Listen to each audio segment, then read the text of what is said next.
जय श्री कृष्णा। राधे राधे मित्रों। 8 मई मोहिनी एकादशी पर चुपचाप गाय को खिला दे ये एक चीज, बन जाओगे रातों रात धनवान। वैशाख मास की मोहिनी एकादशी एक पावन तिथि है जब भगवान विष्णु ने मोहिनी रूप धारण कर धर्म की रक्षा की थी। आज के इस विशेष प्रसंग में हम जानेंगे मोहिनी एकादशी व्रत से जुड़ी सभी महत्वपूर्ण बातें।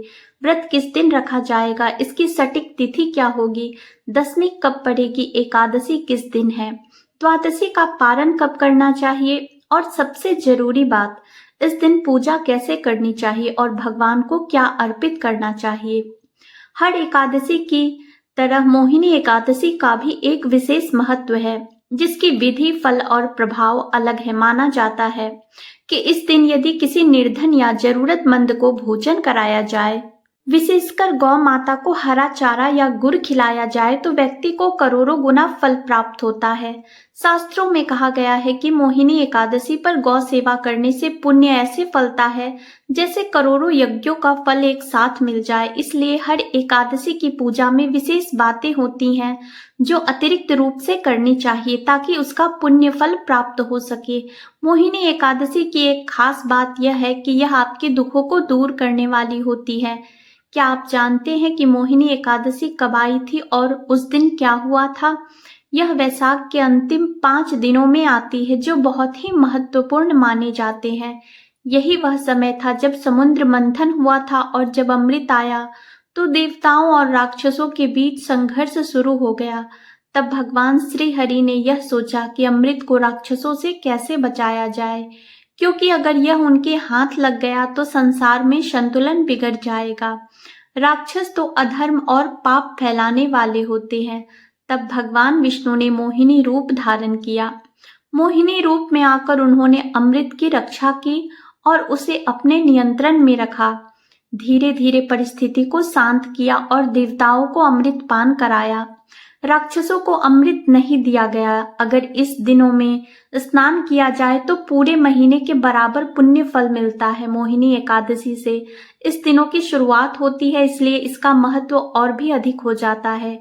यह व्रत कोई सामान्य उपवास नहीं है, बल्कि यह एक खास आध्यात्मिक साधना है। हर कोई इसे पूरी तरह निभा नहीं सकता। केवल एक दिन भूखा रह लेना ही एकादशी का व्रत नहीं माना जाता। असली एकादशी व्रत के लिए 3 दिन का नियम होता है जिसका पालन शास्त्रों के अनुसार करना जरूरी होता है। यह वैशाख महीने की दूसरी एकादशी होती है। दशमी तिथि से इस व्रत का अनुष्ठान शुरू हो जाता है। इस दिन से ही कुछ चीजों का त्याग करना जरूरी होता है। सबसे पहले बात आती है खाने पीने की। इस व्रत में कुछ खास चीजें नहीं खानी चाहिए। दशमी को ही भोजन सीमित और सात्विक लेनी चाहिए। खासकर काली उड़द की दाल, मशरूम, हरी सब्जियां, चने का साग और शहद का सेवन नहीं करना चाहिए। साथ ही मांस और मदिरा जैसे पदार्थ भी पूरी तरह से वर्जित हैं।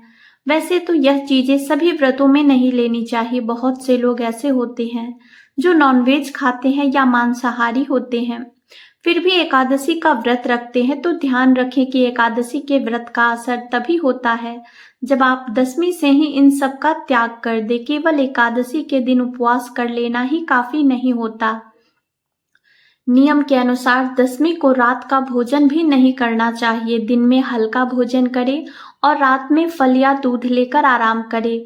यही सही तरीका है। अब बात करते हैं दांत साफ करने की। एकादशी व्रत में नमक से बनी चीजें भी नहीं लेनी चाहिए, इसलिए टूथपेस्ट का इस्तेमाल भी वर्जित है क्योंकि उसमें भी नमक होता है।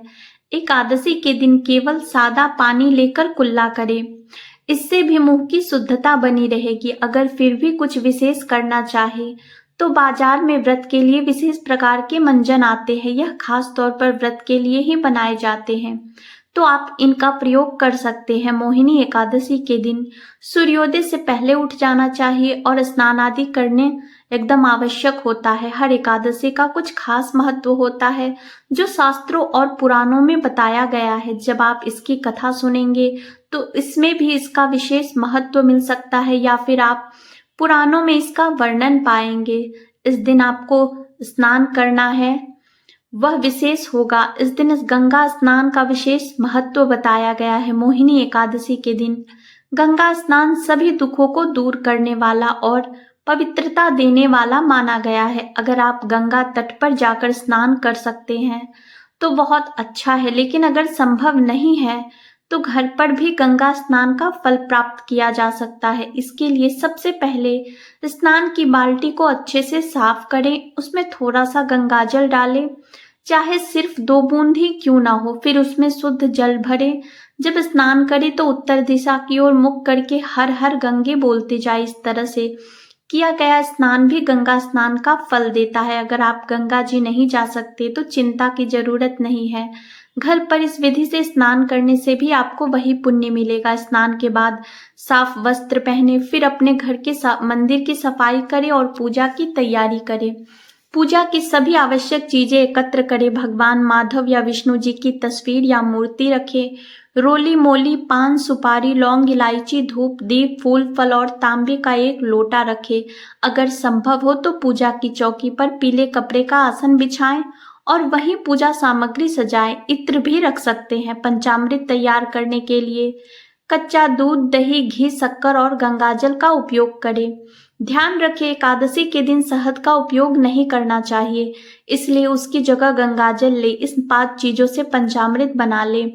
पूजा करते समय उत्तर दिशा की ओर मुख करके बैठे। अब एक विशेष बात और ध्यान देने योग्य है कि इस दिन जल अर्पण जरूर करना चाहिए। यह एक कार्य पूरे वैशाख महीने के लिए बहुत फलदायक होती है और एकादशी पर तो इसका विशेष महत्व होता है। कई लोग रोज पूजा नहीं कर पाते, लेकिन जो एकादशी का व्रत रखते हैं उन्हें यह कार्य जरूर करना चाहिए। यमराज को जल अर्पित करना अनिवार्य है। इस एकादशी पर कैसे जल अर्पित करना है उसकी विधि आपको बताएंगे। आपको अपने दक्षिण दिशा की ओर मुख करना है। तांबे का एक लोटा लेना है, उसमें थोड़ा गंगाजल और फिर शुद्ध जल भरना है। अब यमराज से प्रार्थना करनी है कि हे यमदेव महाराज, यह जल हम आपको समर्पित कर रहे हैं, कृपया इसे स्वीकार करें और प्रसन्न होएं। इसके बाद ओम यमदेवाय नमः मंत्र को 3 बार बोलते हुए उस जल को यमराज को अर्पित कर दीजिए। फिर सूर्यदेव और तुलसी माता को भी जल अर्पित करें। अब बात करते हैं पूजा विधि की। इस दिन क्या करना है और क्या नहीं करना चाहिए, इसकी जानकारी आगे देंगे। पहले पूजा की सारी सामग्री इकट्ठा कर लीजिए। स्नान की विधि पहले ही बताई जा चुकी है, उम्मीद है आपने उसी तरह स्नान कर लिया होगा। अब सबसे पहले सामग्री और स्थान का शुद्धिकरण करें। तांबे का लोटा ले, उसमें गंगाजल और शुद्ध जल भरे। एक फल ले और उस जल से जिस जगह आप पूजा करने जा रहे हैं वहां और सारी सामग्री पर जल छिड़कें। ओम पवित्र ओम अपवित्र नमः मंत्र बोलते हुए शुद्धिकरण कीजिए। अब भगवान की स्थापना करें। यदि पहले से भगवान श्री हरि विष्णु की तस्वीर या मूर्ति आपके मंदिर में है तो वही उत्तम है। अगर नई स्थापना करनी है तो चौकी पर पीला वस्त्र बिछाइए और भगवान की तस्वीर रखिए। तस्वीर रखने से आप पहले पुष्प अर्पित करते हुए भगवान से कहिए कि हे प्रभु, यह पुष्प हम आपके आसन के लिए रूप में अर्पित कर रहे हैं, कृपया इसे स्वीकार करें। अगर चौकी नहीं है तो कोई बात नहीं, आप पृथ्वी पर भी साफ जगह बनाकर वही प्रक्रिया दोहरा सकते हैं। अगर किसी का कच्चा मकान है तो भी चिंता की बात नहीं है, भगवान भाव देखते हैं, घर की स्थिति नहीं। आप जमीन को गोबर या मिट्टी से लीप लें, वहां पुष्प अर्पित करें और भगवान की तस्वीर रखकर पूजन करें। भगवान की तस्वीर की दाईं ओर दीपक और धूप रखें। अपने दाएं हाथ में जल लेकर पहले हाथ धो ले। भगवान की स्थापना इस तरह पूरी होती है और अब हम पूजन की ओर आगे बढ़ेंगे। अपने दाएं हाथ में चम्मच से थोड़ा जल लीजिए। तांबे के लोटे में से 1 चम्मच जल निकालकर हाथ धो ले। हाथ धोने के बाद 3 बार हर बार एक एक मंत्र बोलते हुए 1-1 चम्मच जल पीना है। जैसे ओम माधवाय नमः कहकर जल पीजिए, फिर ओम केशवाय नमः कहकर जल पीजिए, फिर ओम नारायणाय नमः के साथ जल पीजिए। इसके बाद ओम आरसी केशाय नमः बोलकर थोड़ा सा जल लेकर हाथ धो लीजिए और फिर तिलक लगाइए। यदि आपके साथ परिवार के सदस्य पूजन कर रहे हैं तो उन्हें भी तिलक कर दीजिए। अब जो दीपक आपने पूजा स्थान पर रखा है उसे जलाइए और धूप भी प्रज्वलित करें। अब संकल्प की प्रक्रिया करेंगे। इसके लिए दाएं हाथ में जल लीजिए, साथ में 1 रुपए का सिक्का रखें और चाहे तो कुछ पुष्प भी रख सकते हैं। अब अपना नाम, गोत्र, जिस स्थान पर बैठे हैं उसका पता, मकान नंबर, क्षेत्र का नाम और शहर का नाम बोलिए। फिर कहिए कि मैं वैशाख महीने की शुक्ल पक्ष की मोहिनी एकादशी का व्रत कर रही हूँ और भगवान विष्णु की पूजा का संकल्प करती हूँ। यह संकल्प भगवान के चरणों में अर्पित कर दीजिए। संकल्प करना बहुत जरूरी होता है। कोई भी व्रत बिना संकल्प के अधूरा रहता है। एकादशी व्रत में इसका विशेष महत्व है। अब भगवान का पूजन आरंभ करेंगे। भगवान के सामने एक पत्ते पर एक कटोरी रखिए और उस कटोरी में पूजा की सारी सामग्री थोड़ी थोड़ी करके अर्पित करते जाइए, जिससे सामग्री फैलेगी नहीं और पूजा व्यवस्थित रहेगी। सबसे पहले भगवान को जल अर्पित करेंगे। अब भगवान को स्नान कराएंगे। अगर आपके पास मूर्ति है तो भगवान को पंचामृत से स्नान कराइए। इसके लिए दूध, दही, घी, शक्कर और गंगाजल मिलाकर पंचामृत तैयार कीजिए। अगर प्रतिमा नहीं है और आप तस्वीर पर पूजन कर रहे हैं तो पंचामृत में एक फूल डुबोकर उसे भगवान को अर्पित कीजिए।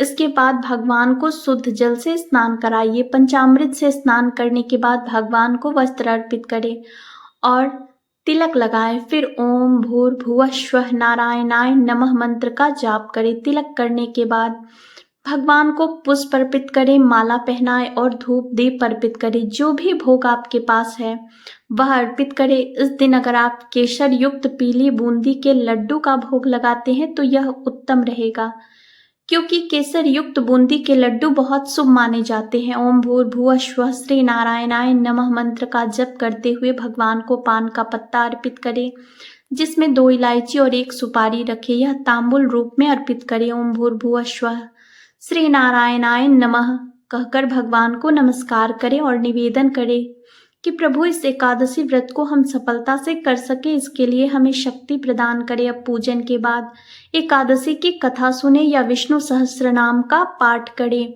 एकादशी व्रत के नियमों में प्रमुख रूप से ब्रह्मचर्य का पालन करना है। किसी के प्रति द्वेष और नफरत ना रखें। घर में भगवान की स्थापना शांति और सौहार्द के साथ करें। समय का सही उपयोग करें और संभव हो तो कीर्तन करें। रात्रि को जागरण करें। अगले दिन पारण के लिए सूर्योदय से पहले उठकर तैयार हो जाएं। यमराज को जल अर्पित करें।